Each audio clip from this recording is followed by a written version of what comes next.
So, welcome to my neighborhood. This is, I'm just finishing up an interview with CBC TV, and we're just introducing everyone here to our neighborhood. We're not NIMBY people. Let me introduce myself first. I'm Howard LeBillois, and I live on 27 St. Andrews Street, and I'm protesting the building of a warehouse apartment building for people, for poor people that they want to propose in my backyard. So, Is this your green space? no, this is all owned by the city. Okay. This was put together by John Wallace, and there was a group from Deloitte Touche who put this together as a little. Taking great care of it, but Well, the parking commission. What does the parking commission do? I mean, it was a stopgap to create a little green space for the kids in the neighborhood. There's NB housing here. Yeah. This this one right here, this gray one? this gray one. Okay. This is actually one family, multiple unit home, except for there's a couple of apartments. So this is like one extended family. That's a condemned building that should have been That red torn down one. 10 years ago. Even before they even broke the ground, they had people come around, drop off flyers, It's got the camera there, and ask, what do you feel about it? These years, they're creating a warehouse of poverty in a neighborhood that's already under stress, of low income, of lack of resources, putting more, we're growing. Kurt Peacock, who is a researcher, pointed out that they're going to grow poverty in this neighborhood by almost 2%, just in one spot. The building is going to have 51 units. 50 units don't even have baths. They've taken the bathtub out so they can squeeze more people in, and so they don't even really care about the personal hygiene.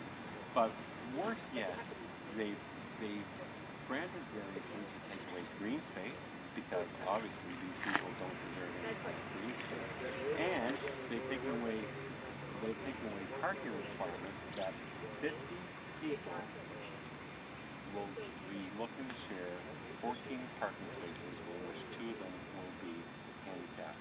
I guess, and what they've said publicly is that these people will never have cars. I guess you're really condemning them never to have a car, and you're not even acknowledging the fact that they may have family or friends who may want to use it. So it's just a bad idea. There's no poverty group who's going to say that warehousing the poor in one place is conducive to giving people a leg up and moving them out of poverty. Excuse me. Hello. Hi. Are you involved with the development here on this land? Oh yeah? With who? Yeah. No. Who? You're an engineer, so who are you with? What's your company? So you're surveying the land? No, I think another company doing that. Oh, okay. So your client is it a deed or is it the city? It's a deed. Okay. All right. Well, we live right next door to this development. Oh, okay. So we're just sort of watching what's happening here. Well, this afternoon we're going to be doing some drilling here. Oh, drilling. Yeah, environmental drilling. Oh, seeing what's. We'll look at the soils and groundwater. Okay. I'll let you know that right next to our place, there used to be an apartment building here on this complex, and right next to, and I'm glad that you brought that up for environmental. I think that there is at least one, if not a number, of oil tanks that are underground. Really? That's Yeah. good to know. I forgot that these people are with Fundy Engineering, Oh, yeah. and they're going to be doing some drilling to do environmental assessment of law. And I forgot, because we've been here for 10 years.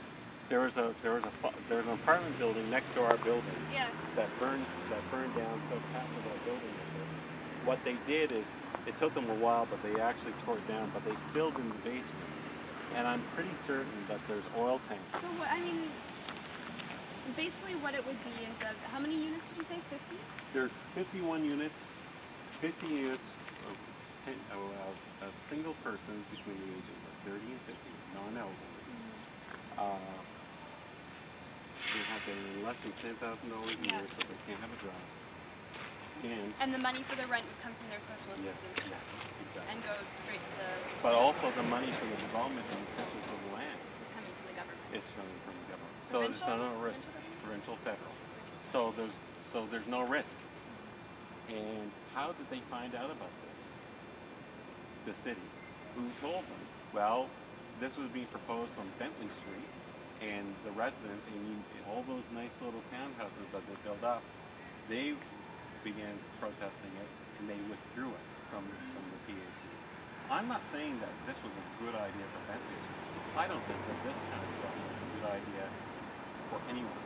And it's really a bare minimum kind of good enough for them kind of development. What do you think about the project further up the street where it's a mixture of low-income housing and regular tenants? That's what we like to see.